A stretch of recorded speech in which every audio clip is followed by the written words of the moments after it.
Today we're going to be chatting about the 4 obstacles that kind of get in your way of releasing weight. This happens too when you're in a plateau, and so what to look out for and then what to do about it. So welcome, glad you're here with me this morning, and thanks for watching. You see there's a few people watching, so thank you for that. If you're watching later, please put hashtag replay in the comments so we know that you're watching. And let's get started. I have some notes. So I'm going to be looking down because I have the notes here in front of me. And I I kind of wrote these out a couple of days ago. So I want to make sure to reflect on them in a way that makes sense to you and not in a way that makes sense to my handwriting. So I appreciate your patience. So number 1, what gets in your way is recognizing what's going on right now. And this recognizing what's going on right now in a way of acceptance. So these are the truths that are happening for you. So yes, you're fat. Yes, you want to lose weight. Yes, there's some obstacles in the way. Yes, there are some reasons perhaps that you're staying overweight.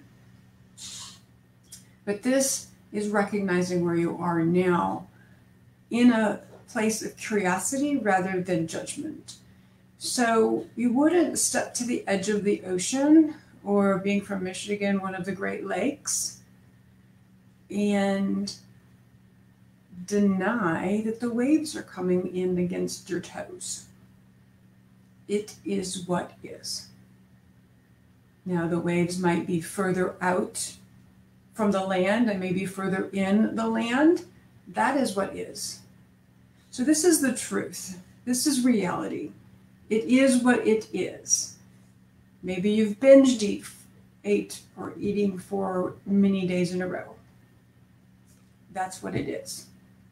Maybe you've put on 5, 10, 15 pounds, maybe even 20 pounds during this whole coronavirus thing. And that's what it is. All right, you're 10 or 15 pounds heavier. Doesn't matter the becauses or the whys. It's just recognizing what is without the emotional attachment of why did this happen to me? How did this happen to me? It's more of the just recognize what is. Like I said, if you're standing at the edge of the water in the ocean, what is the ocean is tickling at your feet, at your toes. And it's continuing to be what is. So just recognize where you are right now. Realize that there's going to be unwanted circumstances and situations in our life. This experience that we're in right now, and even after this, there's going to be unwanted, unexplained, just out of the blue experiences that you're not going to be familiar with. And those may or may not, depending on your mindset, cause you to go into overeating, overdrinking, stress eating, emotional eating, binge eating, smoking more, whatever your coping mechanism is. And that's because you've become inflexible, which is number 2, inflexible with what's going on.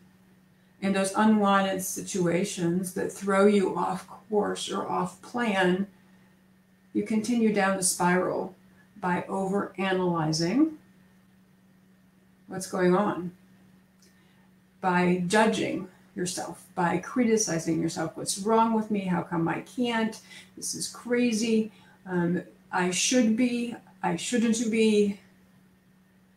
Those are judging statements. So watch your judging statements. It's great to look at what has happened without judgment.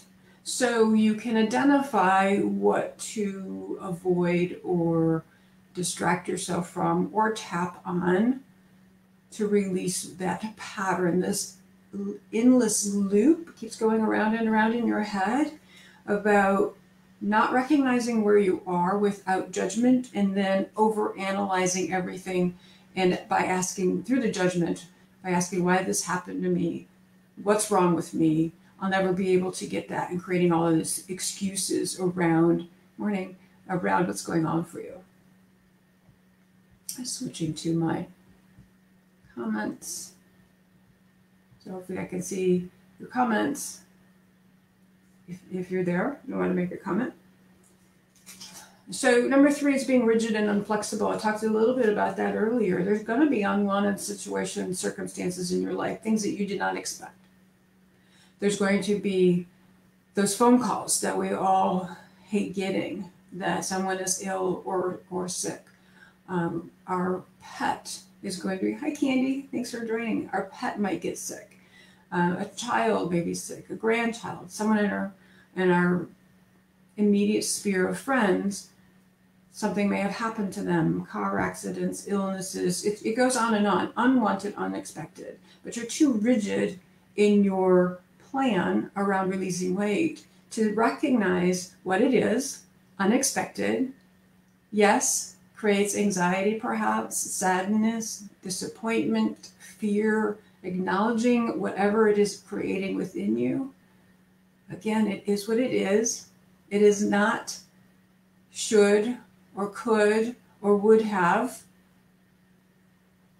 Letting go of the regrets, and instead just looking at it through curiosity and being more flexible. So what if you drank 2 glasses, 3 glasses, 4 glasses of wine last night? So what? What was, so what is, what was experience that created you overindulging without judgment? And then give yourself a break. Because in the scheme of keeping your weight off, it's just a little blip in the road. And even when you get to your goal weight, you are going to have unwanted and unexpected experiences. And it's how you cope with them differently, through being flexible, through recognizing what really is going on here. Where am I in the situation? Well, I just overate for a whole week and I feel bloated and probably gained pounds, and okay, that's what is. Okay. And becoming more flexible. And as I said, I'm looking at some notes, so I apologize for looking down. And then there's avoidance. So avoiding at all cost what you may be feeling or thinking, and you're not telling the whole truth. You're not telling the whole truth about the situation, about what it is that you really want from yourself. What is it you really want from losing weight to getting to your goal? Many of my clients will say, I just ate a dozen cookies, so that's what I want to change. But instead of looking at what is and being more flexible without judgment, they avoided what they really want, which is a feeling of attachment, they're feeling lonely, they're feeling upset with themselves because they're feeling lonely, because they know there's something you can do about it, so then there's a regret. And a lot of times these are unspoken. A lot of times these are in your mind and in your feelings and in your beliefs, and you're not even aware of them. Because it's really difficult to drill into what is the real cause, what is the real reason. And sometimes it is guesswork, right? We don't really ever know for sure. So if I ask somebody, what is it that you really want? There may be some guessing along the way until we actually get to the real truth. And that's okay. That's part of the process. And so all of that it's doing is keeping you stuck. Now, I have a coach right now that she says, if you're feeling stuck, that means you're stubborn. And I love that definition of stuck, because there is a quality of that. You are stubborn in your belief systems, and you're stubborn about changing them, for sure. You're stubborn in what you think your reaction and action should be, for sure. And you're stubborn in actually paying attention to what is without judgment. Just like I talked about, you walk up to the ocean or the Great Lakes and you put your toes in the water. What is the ocean waves or the lake waves are going to come up and tickle your feet.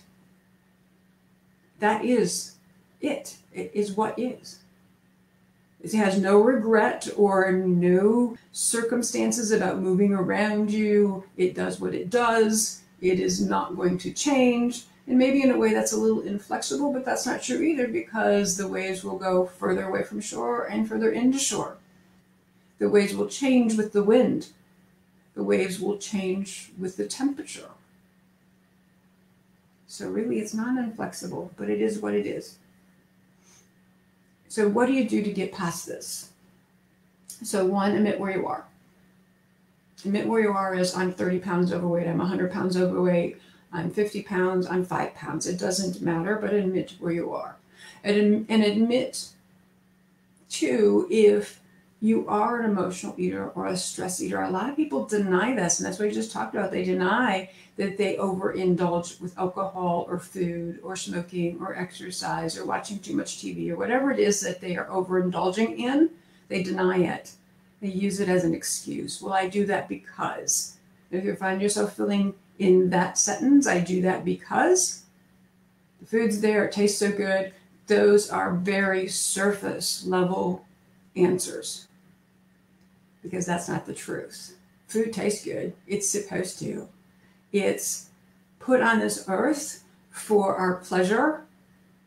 And there's some science behind what some of the processed food companies know about how to increase our appetite. I'm sure you've heard this before: salt, sugar, fat. You get that secret combination, and that makes you want more. It's chemistry. It's science. So there's part of that going on too, but really it's around your belief systems about who you are and what you do. So those very surface level reasons are not the real reasons that you're overindulging or overeating. So look at the real reason. If you can name the emotion, part of the acknowledgement, it is what it is the emotion. What is the emotion behind all this? And sometimes you have to drill down on that too, because sometimes the first one that comes to your head is not the real truth, because it's too scary to yourself, your mind, your brain to acknowledge the real truth behind why you stay overweight, why you self-sabotage, why you plateau. And that's where support is helpful. So admit where you are, admit what you want. And this is not so much a goal weight. It can be. I will advise you, though, that if your goal weight is similar to other programs that you've been on in the past, then it's time to change that goal weight by 1 pound or 2 is all it will matter, whether it's 2 pounds lighter or 2 pounds heavier.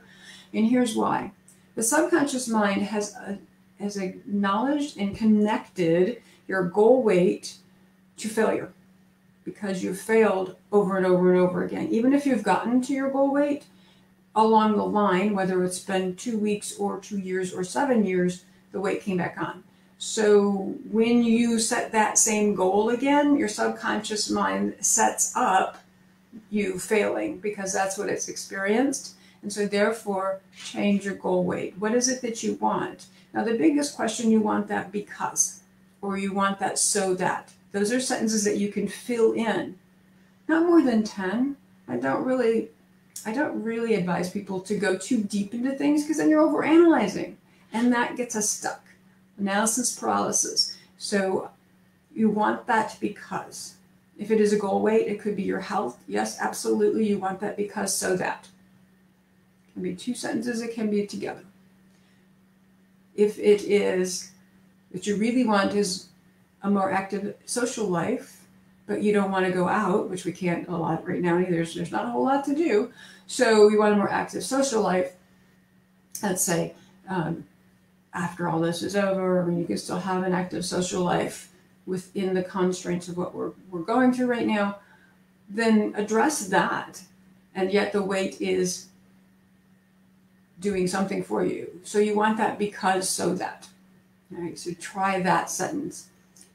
And choose and be grateful. That's step number 3. So the first one is acknowledge where you are, acknowledge what you want. And I want that because so that. The third one is choose and be grateful. Be grateful for, this is going to sound really bizarre, for being thin.